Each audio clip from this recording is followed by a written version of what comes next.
Now we come to chapter 17, and we've now come to the chapter that in many ways, and a great many consider it one of the outstanding chapters of the Bible. Now, before we get into it, I'd like to just make, as it were, a recapitulation of what we've said along, that God tested Abraham. God appeared to him 7 times. And we've noted that there were certain failures in the life of Abraham, but also there were successes. And actually, there were 7 tests that God gave to Abraham. We saw, first of all, that God called him out of Ur of the Chaldees, his home. And Abram responded partially. His faith was weak and imperfect, but at least he moved out. And we find that Abram finally arrived safely in the land of Canaan, and God blessed him. Then the famine in the land of Canaan, that was the second. And Abram fled from the land of Canaan to Egypt, and he acquired riches and Hagar that we've just been talking about. And both were a stumbling block. Then the third test, Abraham was given riches, and they are a real test. They've been a stumbling block for many a man, by the way. The riches, I've always, frankly, wished the Lord had let me have that kind of a test than some of the others that I've had. But nevertheless, I'm of the opinion he couldn't have trusted me with them. Abraham actually didn't forget God, and he was certainly generous and magnanimous toward his nephew Lot, but it separated him from Lot, and God appeared to him. Then we saw Abraham was given power by the defeat of the kings of the east. That is a real test. He happens to be the conqueror. And this man, Melchizedek, met him, and I think that strengthened Abraham for the test. And so he refused the spoils of war. And God appeared to Abraham and encouraged him. Then we have the 5th test. God delayed giving Abraham a son by his wife Sarah. And Abraham became impatient, and through the prompting of Sarah, he took matters in his own hand and moved outside the will of God. Then you have the birth of Ishmael. And the Arabs of the desert today will still plague the nation Israel. And they'll keep right on doing that, I think, until the millennium. Then the 6th test, we'll see later, was at the destruction of Sodom and Gomorrah. And then the 7th one will be the offering of Isaac. Now, this more or less gives us the picture that is before us.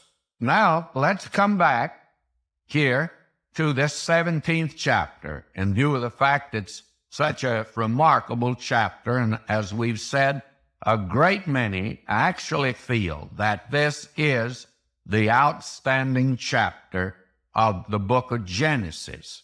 Well, God here makes his covenant with Abraham and changes the name of Abram to Abraham, and God also confirms his promise to Abraham about a son. He lets him know that Ishmael is not the one that he had promised him. Now, in one sense, this chapter is the key to the book of Genesis.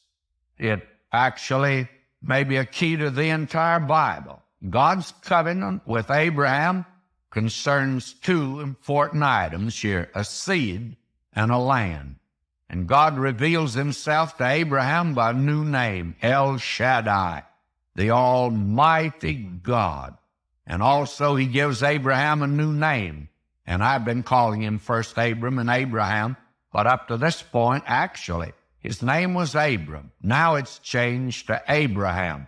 Abram means high father, and Abraham means father of a multitude. Ishmael is not the son God promised Abraham. That is the thing this chapter makes very clear. Now let me come to chapter 17 and read in your hearing. And when Abram was 90 years old and 9. Think of that. He was 86 years old when Ishmael was born. And it was not until about 13 years later, well, in fact, it was 14 years later, when Isaac was born. When Abram was 90 years old and 9, the Lord appeared to Abram and said unto him, I am El Shaddai. I am the Almighty God. New name. Walk before me and be thou perfect. This is the picture that's given to us. And I will make my covenant. And 13 times in this chapter we find the name covenant. And in 27 verses, for that to appear 13 times, obviously means God's talking about the covenant. That is very important. Listen to him now. And I will make my covenant between me and thee, and I will multiply thee exceedingly. Now this is God's 5th appearance to this man. Not only his 5th appearance to this man, but now he comes not only to make the covenant, but to reaffirm the promise that he has made, which absolutely, of course, rules out this boy Ishmael. And I'm not sure, but what that's one of the very important reasons why it was like that. Now you find that Paul, writing in the 4th chapter of Romans, the 19th verse, he said this, and being not weak in faith, he considered not his own body, now dead, when he was about 100 years old, neither yet the deadness of Sarah's womb. Now, Sarah's womb actually was a tomb. It was the place of death. And out of death came life. Isaac was born, and Paul concludes that 4th chapter by saying, he says he was delivered for our offenses, he was raised again for our justification. Life out of death. And that is the promise now God is making to this man. He is 99 years old, and that means that Sarah was 89 years old. When Isaac was born, Abraham was 100 years old, Sarah 9. Now God goes on to say, and Abram fell on his face, and God talked with him, saying, as for me, behold, my covenant is with thee, and thou shalt be a father of many nations. You'll be a father of many nations. Now we have here the father of many nations. I suppose that it could be said that he's probably had more children than any other man that's ever lived on the earth as far as we know. Just think of it, for 4,000 years, 2 great lines, the line of Ishmael, line of Isaac. And there have been millions in each line. What a family. What a homecoming. And added to that, there's a spiritual seed. And we are called the children of God by faith in Christ. And Paul in Romans 4:16 says, speaking of Abraham, says, who is the father of us all. That is, of believers, and also of the nation Israel, and also of the Arabs, by the way. Just think of the millions of people. I tell you, this man here, God says, I'm going to make you a father of many nations. Now, God's made that good. This thing was said 4,000 years ago. And he goes on to say, neither shall thy name any more be called Abram, but thy name shall be Abraham, for a father of many nations have I made thee. Now, the word Abram means high father, a father of the height, exalted father. And Abraham means, as we're told here, father of a multitude. Now suppose in that day, and now I'm injecting a little story in here to illustrate this, to show you something of the faith of this man Abraham.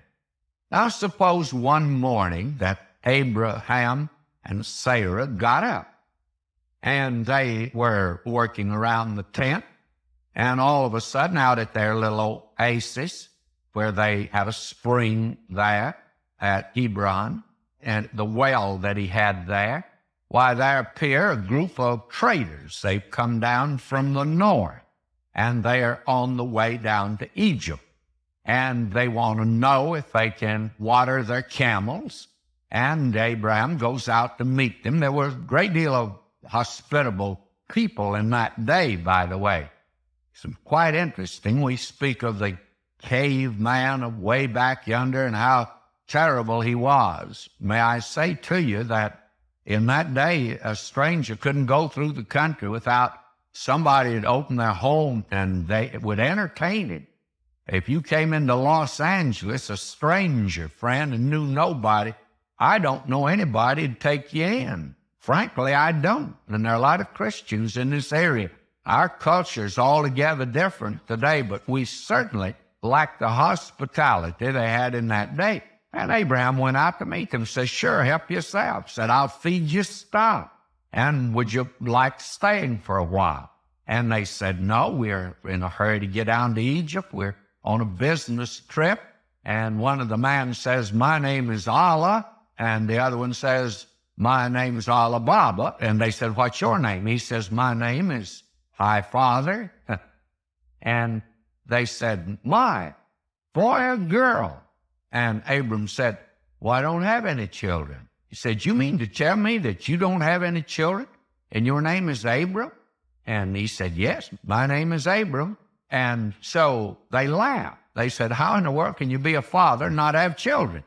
And they ride off on the desert laughing. And they come back 6 months later. And when they come by again, Abram goes out to greet them again. And they all begin to laugh. Hello there, Hi Father. And he said, my name's not Hi Father anymore. Oh, they said, what is it? He said, Father of a multitude. And they said, mine must have been twin. And Abraham says, no, I still don't have any children. And then they really laugh. They say, how ridiculous can that be? Well, here's a man who was a father before he had any children. And it's Abraham. And he's that by faith now. But 4,000 years later, where I sit and where you are listening right now, we can say that God sure made this good. The name stuck, if you please. And he's still Abraham, the father of a multitude. Now God says in verse 6, and I'll make thee exceeding fruitful, and I will make nations of thee, and kings shall come out of thee. Has God made that one good? He certainly has. Now in verse 7, and I will establish my covenant between me and thee and thy seed after thee in their generations for an everlasting covenant. Now what kind of covenant did God make with Abraham? An everlasting covenant. Well, if it's everlasting, is it good today? It certainly is. You see, God promised you and me everlasting life if we would trust Christ, and that's a covenant God made.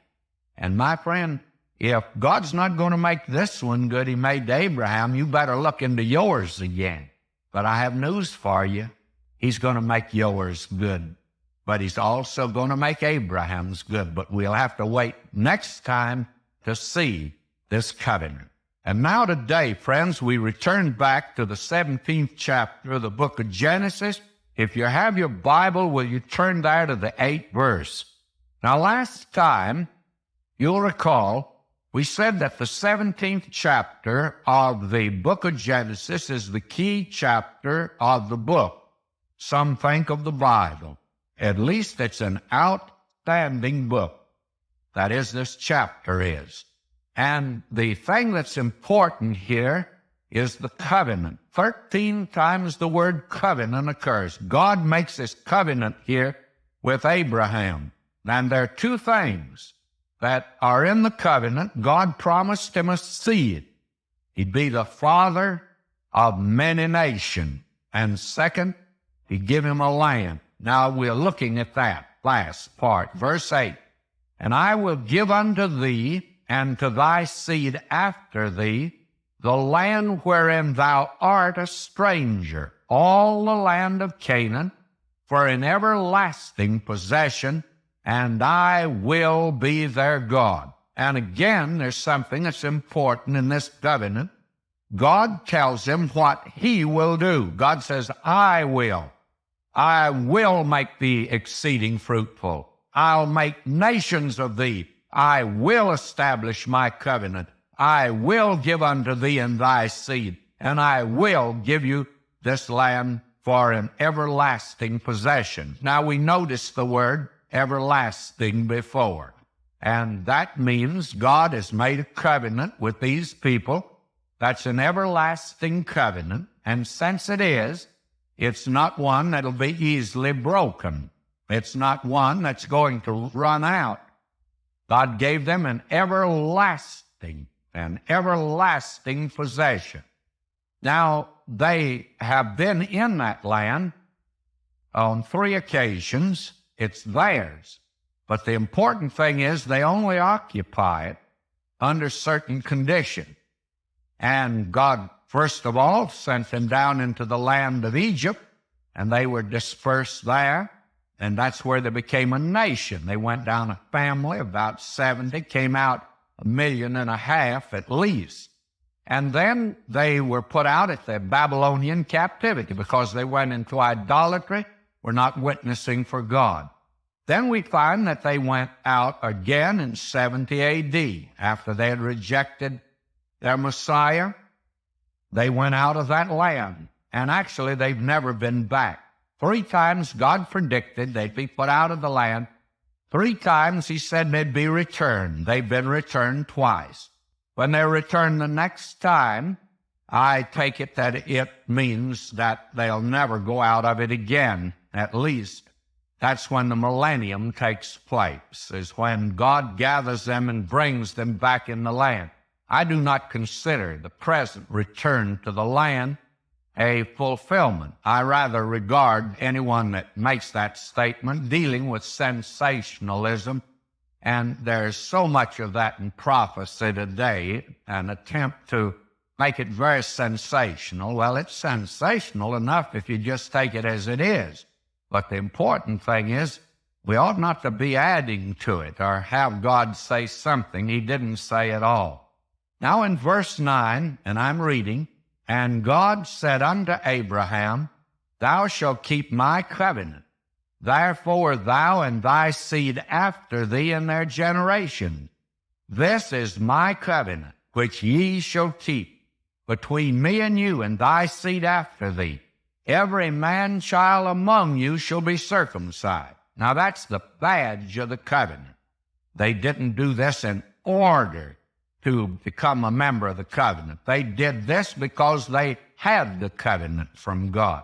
And there's all the difference in the world. That's the same place that good works occupies for the believer today. You do not perform good works in order to get saved. You perform good works because you have been saved. And may I say, it's all the difference in the world. As a boy, I remember when I went away from home, I did get in a lot of trouble. But the one thing that kept me from going, and I think becoming an absolute renegade, was the fact of my dad. I said, because I'm a son of my father, I won't do this, or I won't enter into this. I refrained because of that. Now, I didn't become his son because I didn't do certain things. I was already his son. But because I was, now that's the badge of the covenant, is circumcision. The thing that put them under the covenant wasn't circumcision. That was the badge of it, the evidence of it. And God gives this to them now. And verse 12, and he says, He that's 8 days old shall be circumcised among you. And if you'll notice how meticulous the record is concerning the birth of Christ, how all the law was fulfilled in connection of the birth of this little baby, that he was a son of Abraham. He was the son of David. He was in the line, and on the 8th day he was circumcised. He was born under the law, Paul said. Now will you notice, God says here that he that is born in thy house and he that is bought with thy money must needs be circumcised. And my covenant shall be in your flesh for an everlasting covenant. That's the badge of it. They didn't have to do that in order to get the covenant. God had already made it for them. And I trust that you see that. That's so important to see. The same thing is true today. A great many people think, well, if I join the church or if I'm baptized, I'll be saved. No, my friend, you don't do those to get saved. Now, if you are saved, let me say as a pastor, I think you'll do both of them. I think you'll join a church, and I think you'll be baptized. But you don't do that to get saved. We need to keep the cart where it belongs, following the horse, and not get the cart before the horse. In fact, the horse is in the cart today for the thinking of many relative to salvation. Now, in verse 14, and the uncircumcised man child, whose flesh of his foreskin is not circumcised, that soul shall be cut off from his people. He hath broken my covenant. Now you see, the fact that there were those that disobeyed, and you'll find out that practically the entire nation had disobeyed when they came out of the land of Egypt. But the thing was, that did not militate against the covenant. It just meant that individual would be put out. But as far as the nation is concerned, no individual or group could destroy this covenant God had made with Abraham and his seed after him. It's an everlasting covenant. That man has broken the covenant. He's put out, but the covenant stands. That's how marvelous it is. And God said to Abraham, as for Sarah thy wife, thou shalt not call her name Sarai. And I have actually been pronouncing it incorrectly all through here, and I'm not about to change it. It's Sarai would be the correct pronunciation before Sarai. Well, if I'd started saying Sarai, somebody would have written to me and said, what's happened to you? You're speaking. You don't seem to be able to speak very clearly. Well, it was Sarai before. Now it's changed to Sarah. And I will bless her and give thee a son also of her. Yea, I will bless her, and she shall be a mother of nations. Well, if old Abraham's going to be a father of nations, then Sarah's going to be a mother of nations. Kings of people shall be of her. Then Abraham fell upon his face and laughed and said in his heart, shall a child be born unto him that's 100 years old? And shall Sarah, that's 90 years old, bear? Old Abraham, he just laughed. Now, it's not the laughter of unbelief. I think it's the laughter of just a sheer joy that this could happen. You know, every now and then in our lives, God does something for us that's just so wonderful. I'm sure you had that experience, that you just feel like laughing. You don't know anything else to do but just to laugh about it. Well, this man Abraham didn't dream this type of a thing could possibly happen. You put yourself back in his position and you will find out that this is just something unheard of. Now, it was the deadness of Sarah's womb, and he was dead. Have you ever noticed how Paul described that?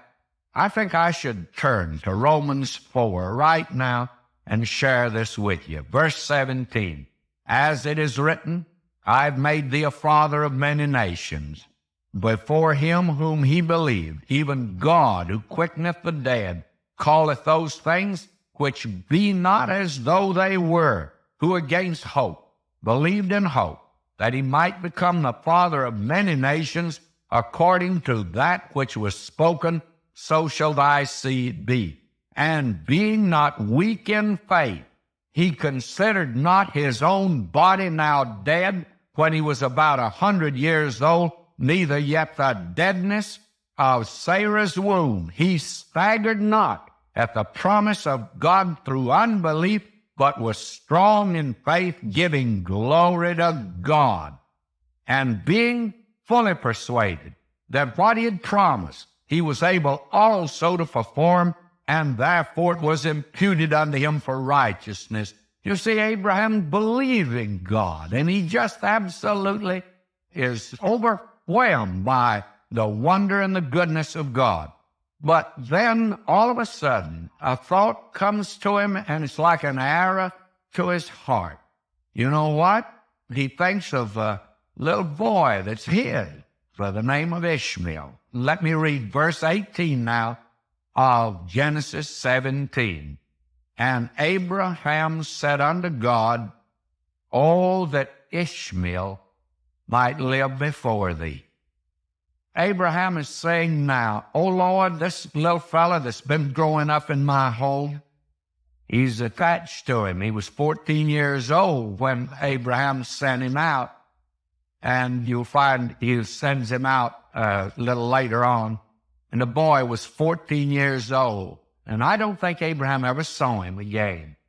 Broke his heart to send this boy. After all, friends, I don't care what you might think of Ishmael. He was Abraham's son. And Abraham loved his son. And it is a heartbreak for him to have to give him up. I'm of the opinion that he thought many, many times, I made a great big mistake in taking Hagar. You see, that was a sin that not only plagued him, friend, but look over in that land today. There's been trouble in that land from the beginning. Why? Because Abraham sinned. Don't tell me sin's a little thing, or sin is something you get by with. My friend, the fruits of sin, God says, "Be not deceived. God is not mocked. Whatsoever a man sows, that shall he also reap." Not something similar, but just that. And this man Abraham is certainly reaping. "Oh, that Ishmael might live before thee." And God said, "Sarah thy wife shall bear thee a son indeed." In other words, God says, "No, I won't accept it. That was wrong." And friends, don't come along now because it's in the Bible and say, "Well, now God approved polygamy." He's just condemning it as much as he possibly can. I can't see he's approving of it at all. "And thou shalt call," I'm reading verse 19, "thou shalt call his name Isaac, and I'll establish my covenant with him for an everlasting covenant, and with his seed after him. And as for Ishmael, I've heard thee. Behold, I've blessed him, and I will make him fruitful. I'll multiply him exceedingly. 12 princes shall he beget, and I will make him a great nation. But my covenant will I establish with Isaac, which Sarah shall bear unto thee at this set time in the next year." In other words, God holds to the promise that he's made. God is not to be deterred or deferred from this at all. He's going to do the exact thing that he said he would do. And he speaks as if Isaac's already born and already in their midst. But he speaks of things that are not as if they are, and it's going to be the next year. Now we find verse 22, "And he left off talking with him, and God went up from Abraham." In other words, Abraham, you just well keep quiet. No use any longer. God has already decided this. And friends, there are times and there are things that you and I just well not tell the Lord about in the way of petitioning him. There are certain things you don't need to ask the Lord. There are certain things that you don't need to keep after him. There are times when you've said enough and you don't need to say any more. I'm of the opinion that a great many folk just pester the Lord sometimes in a prayer, and they already have the answer, which of course is no. Now God says to Abraham, "Let alone now. This is enough. You needn't mention this anymore. I have not accepted him, and I do not intend to." Now God's going to hear the prayer of Abraham a little later. We're going to find out God listened to Abraham. But there's certain matters, and I find a great many people today, they pray about things that maybe God doesn't intend to hear or answer at all. And I'm very careful. I try to be very careful today about asking people to pray about certain things. I want to at least feel like there's a reasonable chance of God hearing it and answering. Now we find verse 23, and this reveals the interest Abraham had in this boy. And Abraham took Ishmael his son, and all that were born in his house, and all that were bought with his money, every male among the men of Abraham's house, and circumcised the flesh of their foreskin in the selfsame day, as God had said unto him. And Abraham was 90 years old and 9 when he was circumcised in the flesh of his foreskin. And Ishmael his son was 13 years old when he was circumcised in the flesh of his foreskin. In the selfsame day was Abraham circumcised, and Ishmael his son, and all the men of his house, born in the house, and brought with him of the stranger, were circumcised with it. Now this is the badge of the covenant that God has made with Abraham. Now somebody's going to say, well, Ishmael, why was he included? Well, hasn't God promised he's going to be a great nation also? May I say he's included in it in that sense. But he's not to be the one that God had promised Abraham at the beginning. He's not to be the father of the nation that God will use, and the nation through whom the Messiah will come. That's very important to see at this juncture. In fact, it's all important. Now that brings us to the 18th chapter, and actually the 18th chapter here is a chapter that this one and the next, you wonder why it's included in the Bible, actually, until you get to the New Testament. And I think we'll see why later on. And this is, of course, the destruction of Sodom and Gomorrah. Now will you notice it's a rather lengthy chapter. Well, I say lengthy, 33 verses, but I'm going to hit now some high points in this chapter, and probably in the next chapter also. But this is very important to see. You see in chapter 18 what could be called a blessed life, and you could see in chapter 19 down in Sodom and Gomorrah, Lot, blasted life, all because of a decision that was made. Now I'm reading verse 1 of chapter 18, and here God tells Abraham about the judgment of Sodom and Gomorrah and Abraham's intercession on behalf of the cities of the plain. And this is an illustration, I think, of blessed Christian life in fellowship with God. And the Lord appeared unto him in the plains of Mamre, and he sat in the tent door in the heat of the day. We see old Abraham down there now in Mamre. He's an old man, by the way. And he lifted up his eyes and looked, and lo, 3 men stood by him. When he saw them, he ran to meet them from the tent door and bowed himself toward the ground. Notice the hospitality that Abraham extends. Now, the little story I told last time, you see, has a basic of fact at least. I don't think it ever took place, but the point is, this man was a very gracious, hospitable man. And he said, My Lord, if now I found favor in thy sight, pass not away, I pray thee, from thy servant. Let a little water, I pray you, be fetched, and wash your feet, and rest yourselves under the tree. Now you see what he's doing. Of course, that seems very strange to tell a stranger that comes to see you, wash your feet and come in. We wouldn't quite say that today. But that was probably the oldest custom that is known. Remember, yonder in the upper room, our Lord washed the disciples' feet. There's a tremendous spiritual message there. And here you see Abraham says, wash your feet. That is a token of real hospitality, is when someone comes into your home and takes off their shoes, their feet are washed. And by the way, in that day, they didn't take off their hat, but they did take off their shoes. Today, we've reversed it. You come in to visit somebody, leave your shoes on, and take off your hat. Now, I'm not sure which is right.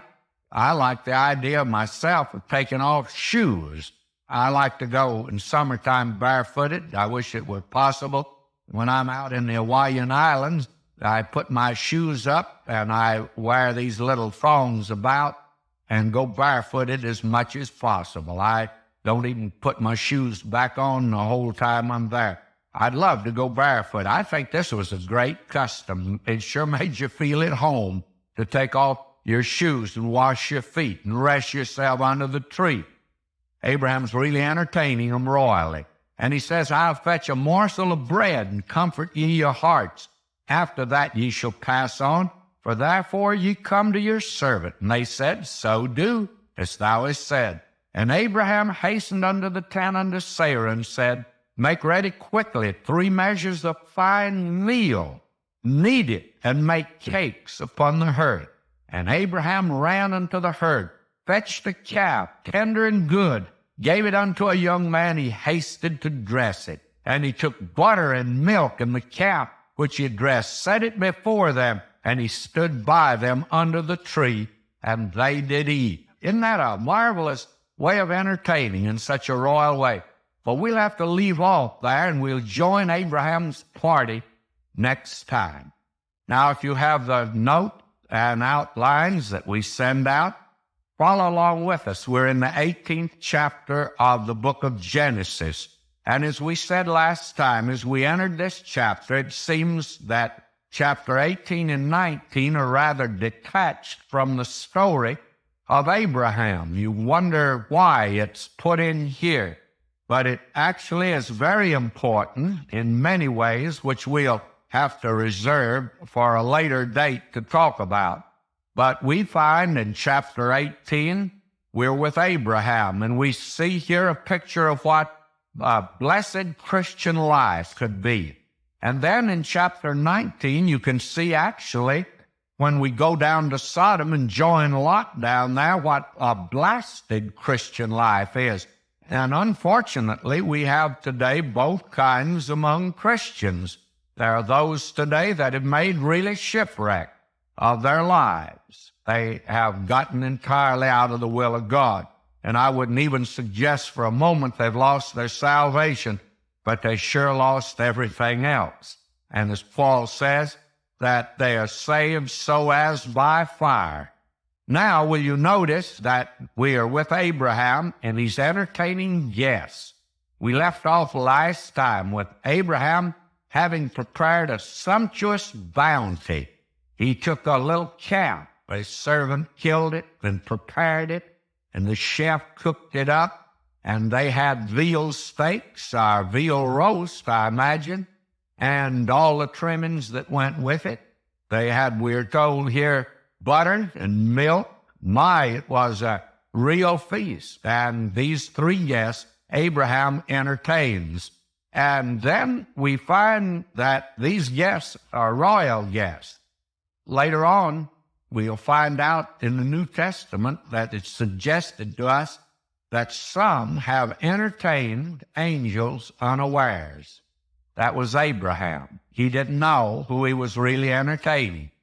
Now will you notice verse 9, And they said unto him, Where is Sarah thy wife? And he said, Behold, in the tent. It wasn't proper in that day, and as you know, even in the East today, for the wife to come out and be the one to entertain, especially when there were 3 male guests there. And now they ask about her. They make inquiry. And he said, I will certainly return unto thee according to the time of life, and lo, Sarah thy wife shall have a son. And Sarah heard it in the tent door which was behind it. Now, Sarah had her ear at the keyhole, I think, and she has been listening in. And they discover now, both Abraham and Sarah, that they are entertaining angels unaware. Now Abraham and Sarah were old, verse 11, and stricken in age, and it ceased to be with Sarah after the manner of women. Therefore Sarah laughed within herself, saying, After I am waxed old, shall I have pleasure, my Lord being old also? That is it possible that I'll have a son? And she laughed. Now what kind of laughter is this? Well, I think this is the laughter that's just too good to be true. That's all. And again, may I remind you that I'm sure most of us have had experiences like that also. God has been so good to us, and on a certain occasion we just laugh, as Abraham did. And then something happened that is just too good to be true, just too good to be true. And that was the way Sarah laughed. But it frightened her, because the Lord said unto Abraham, Wherefore did Sarah laugh, saying, Shall I of a surety bear a child which am old? Is anything too hard for the Lord? This is just something too good to be true. It just can't happen to me. Is anything too hard for the Lord? At the time appointed I'll return unto thee, according to the time of life, and Sarah shall have a son. Then Sarah denied, saying, I laughed not, for she was afraid. And he said, Nay, but thou didst laugh. She couldn't avoid the truth here, and she certainly is rather evasive. And now will you notice verse 16, And the man rose up from thence and looked toward Sodom, and Abraham went with them to bring them on the way. In other words, Abraham didn't have a front gate, so he walked out with them a little farther than the front gate to bid them goodbye. And as they walked out, where Abraham lived, you could look down at Sodom and Gomorrah.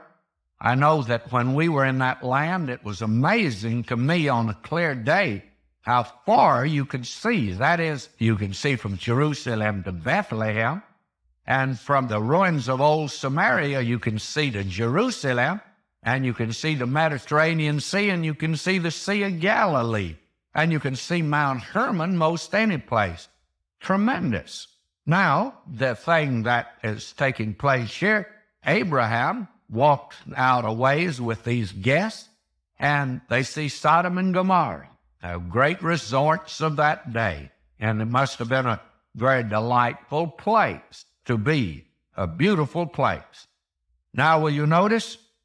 The Lord said, Shall I hide from Abraham that thing which I do? Now, up to this point, the Lord has not revealed to Abraham what he's going to do with Sodom and Gomorrah. He's going to destroy them. Shall he hide from Abraham that thing which I do? And will you notice the reason now God's not going to hide it from Abraham? Verse 18, Seeing that Abraham shall surely become a great and mighty nation, and all the nations of the earth shall be blessed in him. Now, Abraham's going to have a tremendous influence. He's going to influence multitudes of people, and succeeding generations will be influenced by him. And that's true right here today on this radio. We're talking about Abraham. He's influencing all of us, friend. We can't avoid it. Now, God says, I better not hide it from him, because he'll get a wrong impression of me. Verse 19, For I know him, that he will command his children and his household after him, and they shall keep the way of the Lord. This man Abraham, by the way, had discipline in his household to do justice and judgment, that the Lord may bring upon Abraham that which he hath spoken of him.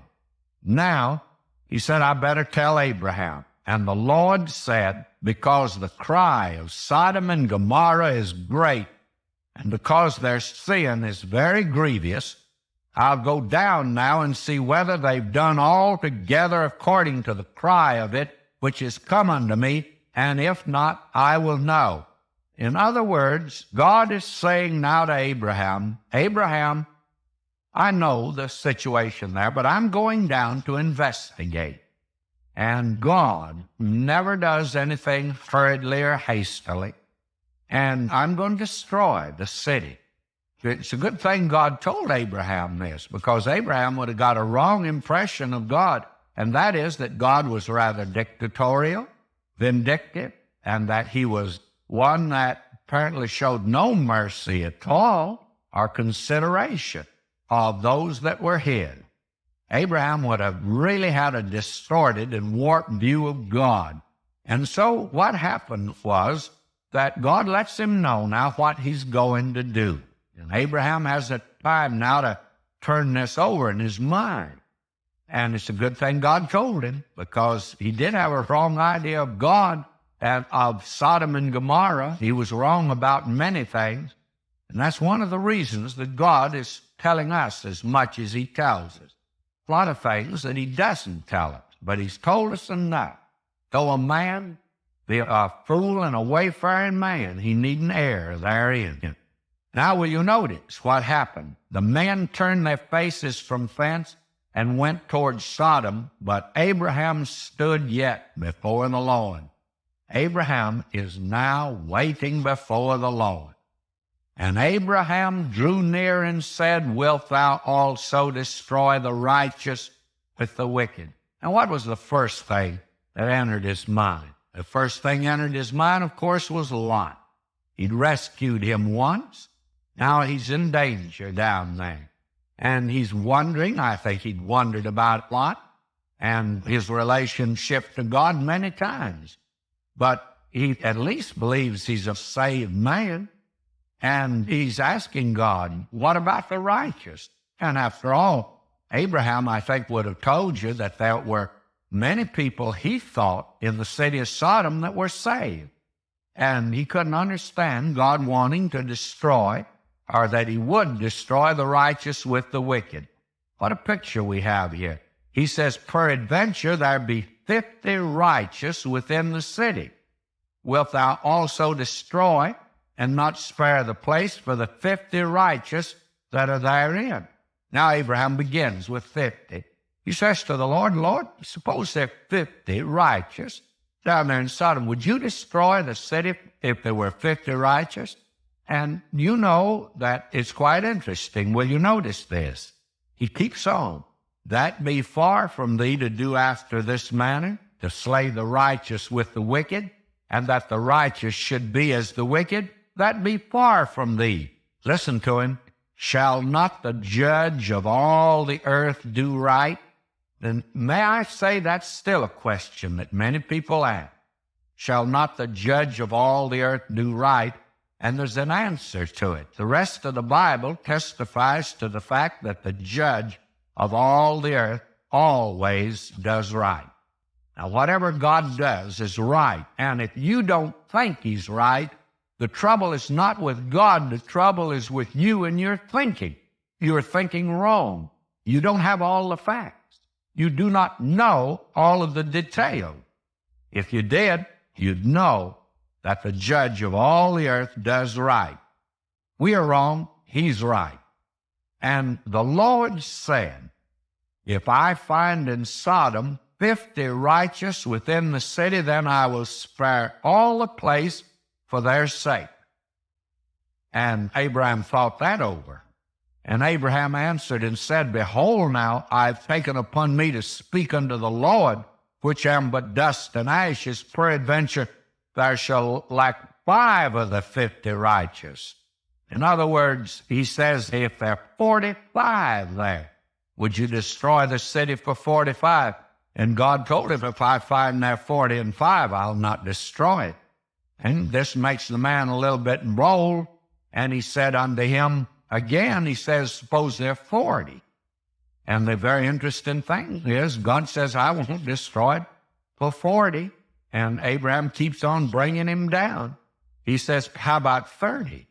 And God says, well, if there are 30 there, I still won't do it. And he says, suppose that there are 20 there, I'll not destroy.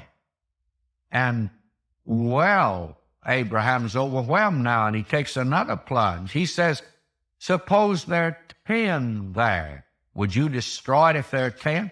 God says, if there are 10 righteous in the city, I won't destroy.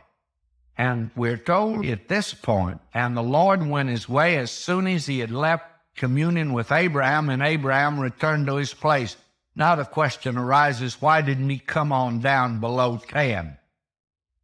I'll tell you why. At this point, he's afraid Lot is lost. And this disturbs him a great deal, so he's not going to come down any farther. But he could have come down, friends, to 1. He could have said, Lord, if there's 1 in that city that's righteous, would you destroy the city? And you know what God would have said? if there's one that's righteous in that city, I'm going to get him out of that city, because I wouldn't destroy it if there's one righteous there. And you tell me, you say, how do you know that's the way it had been? Because that's the way it worked out. There was one righteous man there. Abraham didn't believe it, but God knew him. That was Lot. And God said, get out of the city. And God says, I can't destroy it till you are out. Did you know the tribulation, the great tribulation period, can't come as long as the church is in the world? Just can't come, friend. Because Christ bore our judgment. And the great tribulation is part of the judgment that is coming.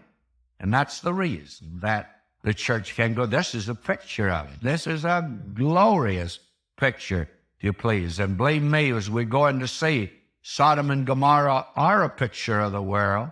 And what a picture.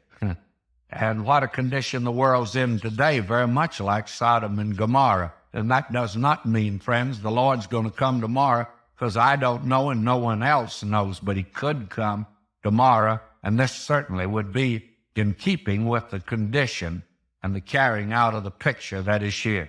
Now, that is blessed fellowship with God. It's a picture of blessed Christian fellowship here with God. Now the picture changes. We live up yonder at Hebron on the plains of Mamre, where Abraham dwelt. And now we go down to the city of Sodom, where Lot dwells. Turning now to chapter 19 here, and as I do, I'm reading verse 1. And there came two angels to Sodom at even, and Lot sat in the gate of Sodom, and Lot, seeing them, rose up to meet them, and he bowed himself with his face toward the ground.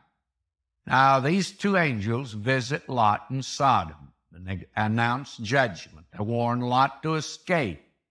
And we find in this chapter, Lot leaves Sodom with his wife and two daughters.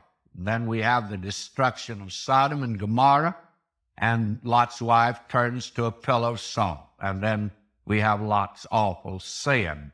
We'll hit high points here, but so far we are dealing with the verses as we go along, and we'll stay with that. Now you have that which is the blasted lie. And don't forget it, this man Lot happens to be a righteous man. Hard to believe it. If I had only this record, I wouldn't believe it. But you see, Simon Peter, in his epistle, he talked about that righteous man vexed his righteous soul. Now, he lived in Sodom, but he never was happy down there. You see, Lot was a tragic day for him when he moved to Sodom. He lost his family. In fact, the matter is he lost all of them when you look at the total picture, and it's tragic. Many a man today may be a saved man, but by his life and where he goes, where he lives, he loses his family, loses his influence, and loses his testimony. Now, I know Christians like that. I've been a pastor, and I have, in course of time, talked to some of the children of some of the leaders of the churches I've served.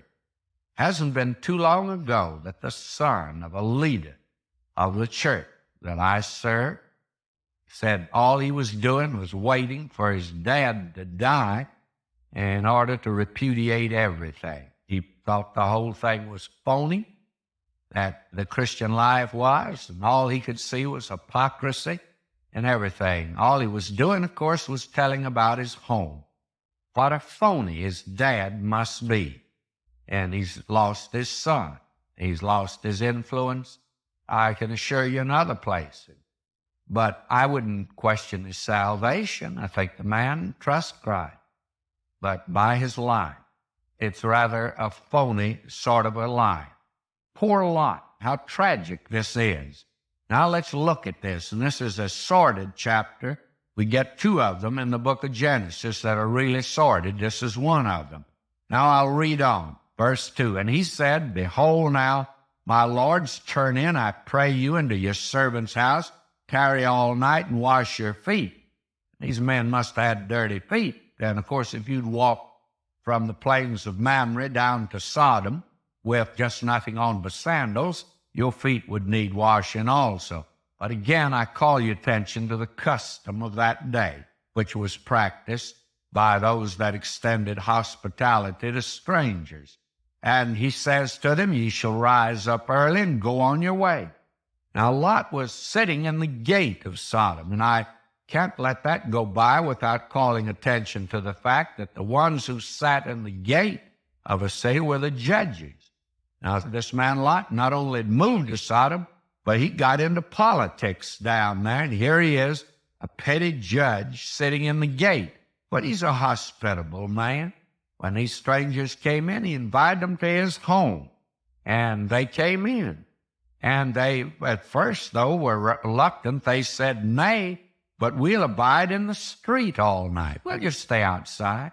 We don't want to inconvenience you. And they did this for a purpose, of course. He pressed upon them greatly, and they turned in unto him and entered into his house, and he made them a feast and did bake unleavened bread, and they did eat. Now these men have another feast. They had a feast with Abraham. They now have a feast with Lot. And they brought out something here. They said, we'll stay on the street, sleep in the park. And Lot says, don't do that in Sodom. It's dangerous. Your life wouldn't be worth anything if you did a thing like that. And friends, may I say that maybe Los Angeles ought to change its name to Sodom. It wouldn't be safe for you to sleep on the streets of Los Angeles. In fact, it's not safe to be on the streets of Los Angeles at night. There are many women who live alone. They won't come out to church at night or any program at night.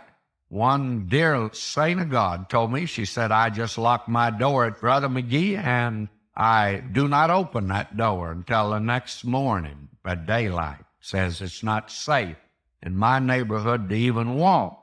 Well, the days of Sodom and Gomorrah again, and practically for the same reason. And so they bring this out. Lot says, no, man, don't stay on the street. Wouldn't be safe for you. And he pressed upon them, and then they came in.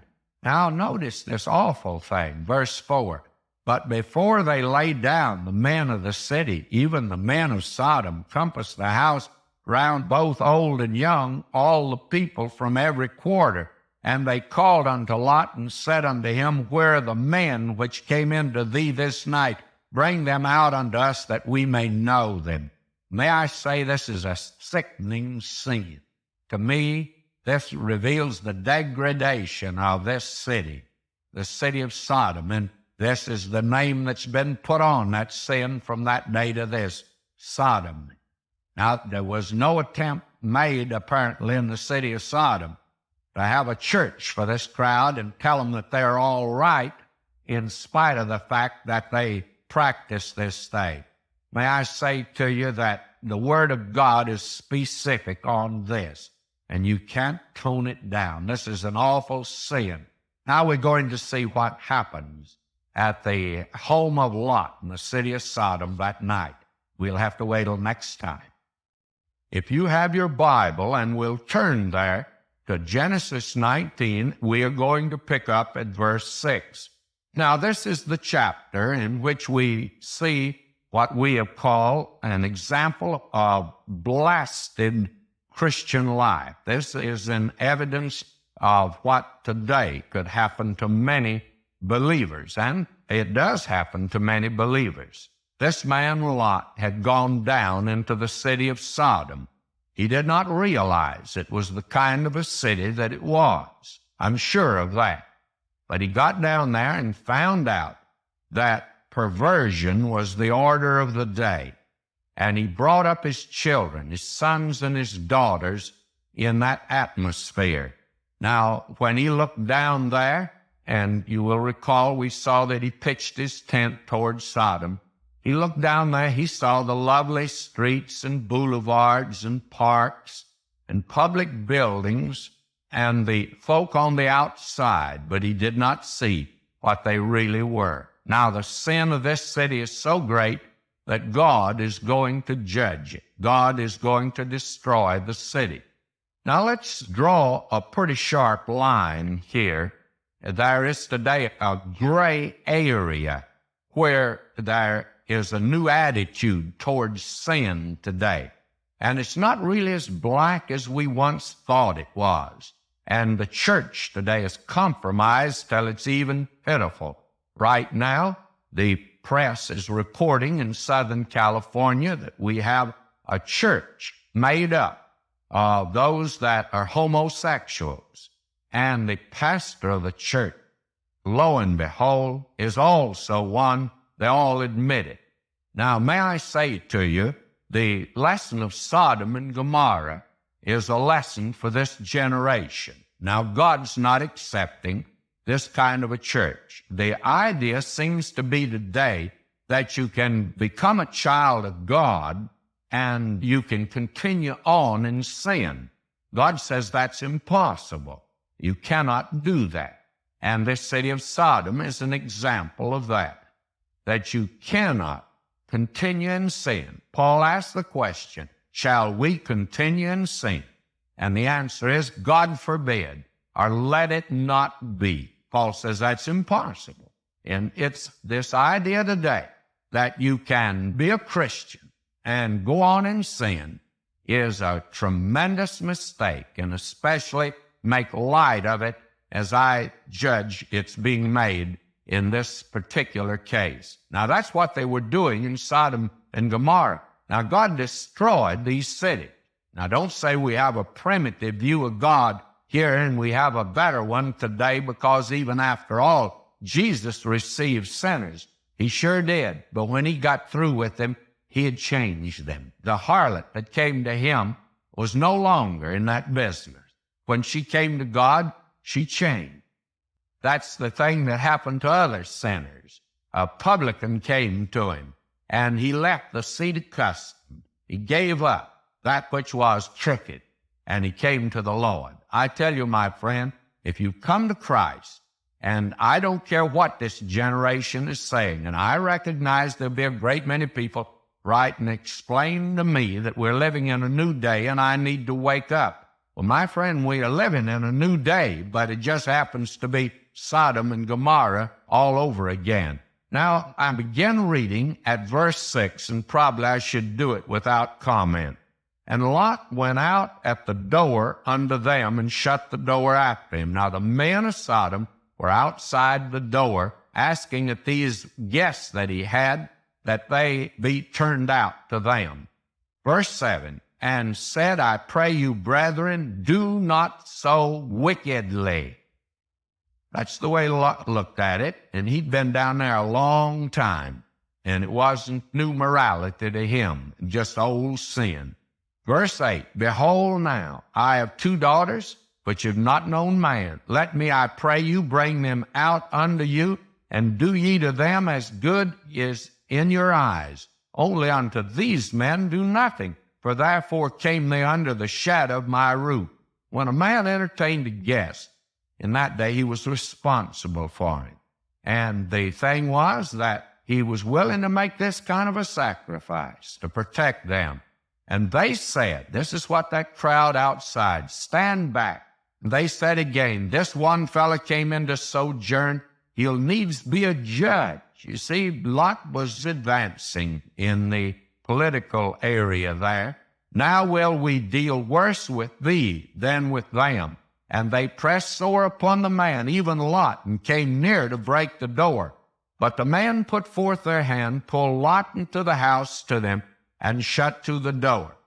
And they smote the men that were at the door of the house with blindness, both small and great, so that they wearied themselves to find the door. And if they hadn't, of course, Lot and these men would have been destroyed, because that was the thought of these men. And the men said unto Lot, hast thou here any besides, son-in-law, and thy sons, thy daughters, and whatsoever thou hast in the city, bring them out of this place. For we will destroy this place, because the cry of them is waxing great before the face of the Lord, and the Lord hath sent us to destroy it. And Lot went out. He spake unto his sons-in-law, which married his daughters, and said, Up, get you out of this place, for the Lord will destroy this city.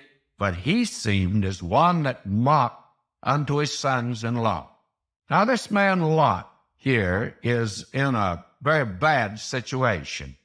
He'd spent years now down in the city of Sodom.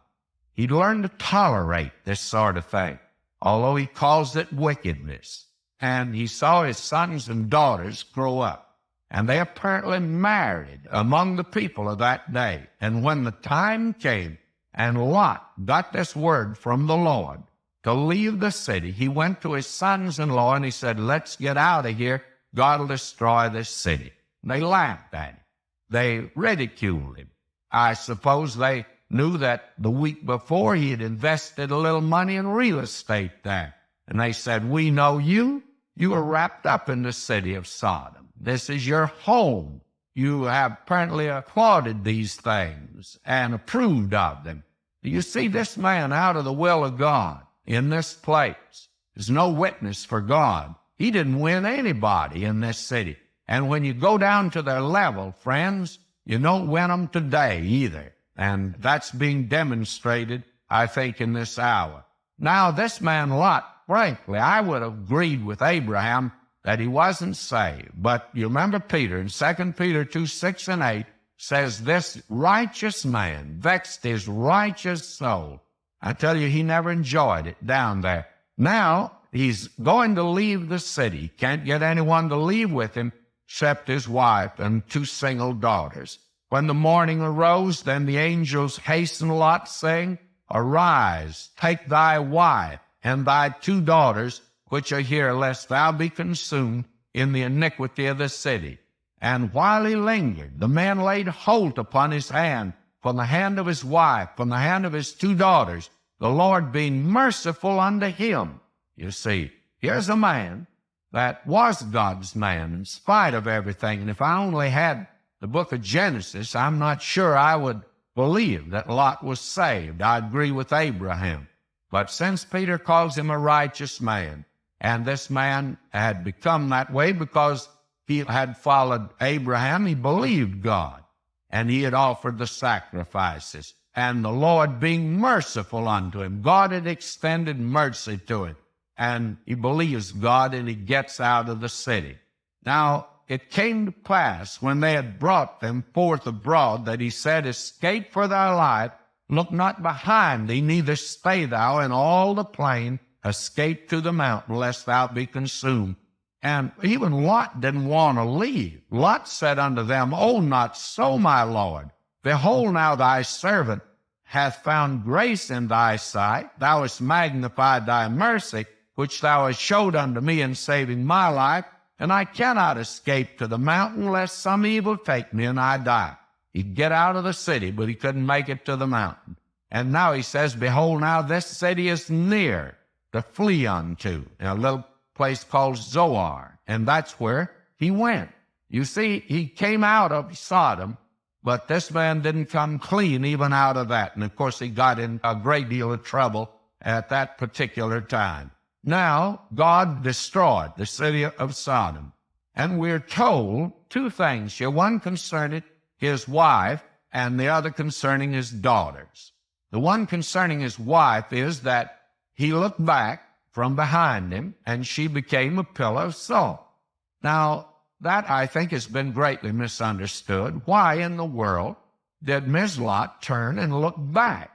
Well, I think the reason is twofold.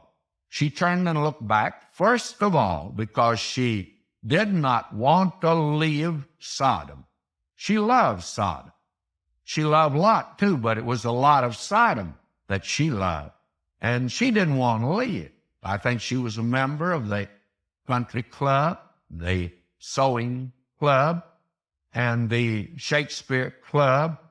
And in fact, there wasn't a club in town that she wasn't a member of. She just loved these little get-togethers in the afternoon. And I'm not sure, but what they met and studied religion. They had a nice little religious club. Oh, she was right in the thick of it all, friends. She didn't want to leave. her heart was in Sodom. Her body walked out, but she surely left her heart there. Now that is a tremendous lesson for us today. We hear a great deal, and I hear a great many Christians who talk about they want to see the Lord, and they're not living like it. On Sunday morning, why, it's difficult to get them to leave their lovely home. And Sunday night, they're not going to leave their lovely home because they love TV too. They've got a color TV, and they're going to look at the programs on Sunday night because they have some good ones and they want to see them. They're not going to church. Now, when the Lord comes, friends, you're going to leave the TV. You're going to leave that lovely home. You're going to leave everything down here. I just have one question to ask you. Will it break your heart to leave all of this down here? I've asked myself that question many times. I'm not anxious to leave, I'll be honest with you. I'd love to stay. I have my loved ones, I want to be with them. And I have friends, and I want to be with them. And I have this program, and I want to be with it. And I'll be very frank with you. I hope the Lord will just let me stay here. But I also want to be able to say, when He does call, I don't want to have a thing down here that'll break my heart to leave. Not a thing. I love my home too. But I'll be honest with you, I'd just soon go off and leave it. May I say to you, Miss Lot turned and looked back. That's one of the explanations. And then the other's just simply this. Why did she look back? She didn't believe God. God says you leave the city and don't look back. And Lot didn't look back. He believed God. But Miss Lot didn't. She did not believe God. She wasn't a believer. And so she didn't really make it out of the city. She's turned to a pillar of salt. And I'm not going into the story of the two daughters that's as sordid as it can be. Frankly, Lot didn't do well in moving down to the city of Sodom. He lost everything except his own soul. And you know, that's a picture today of a great many people that won't judge the sins in their lives. And they're saved, but just so as by fire. And you find that the Lord has said in a very definite way to some of these folk that have put all their eggs in a basket like this. God says that if you won't judge your sin down here, He will judge it. And apparently that was the case in Lot's story. Now, I want to leave this chapter, but I want to leave it by looking at Abraham. What did Abraham think of all of this? Well, let me read verses 27 and 28 of Genesis 19. Abraham got up early in the morning to the place where he stood before the Lord, and he looked toward Sodom and Gomorrah, toward all the land of the plain, and behold, and lo, the smoke of the country went up as the smoke of a furnace. Now, when Abraham looked down there, I think his heart was sad. I am not sure whether he knew Lot had escaped or not. He probably learned about it later on. But when he looked down there, he probably was sad because of Lot's sake. But Abraham hadn't invested a dime down there.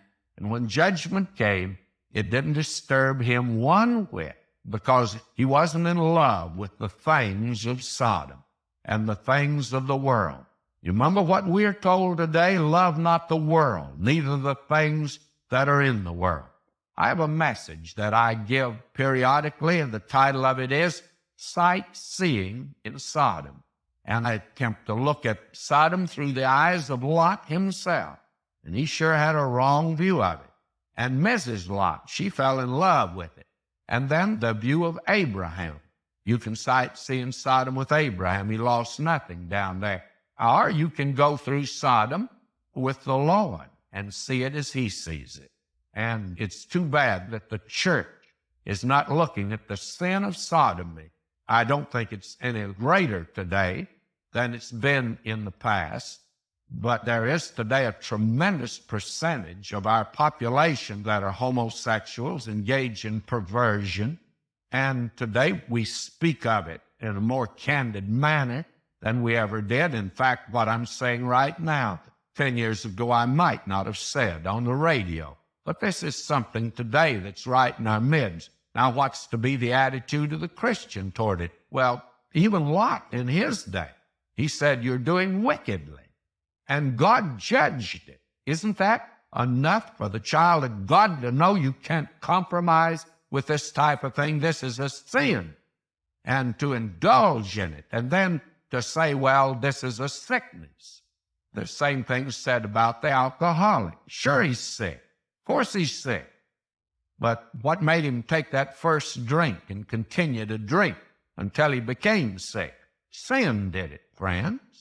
Sin is the problem, and this is a sin. It's so labeled in the first chapter of Romans. God says he gave them up. So Genesis 19 is a pretty important chapter for this present generation that we are living in today, and we need to recognize that.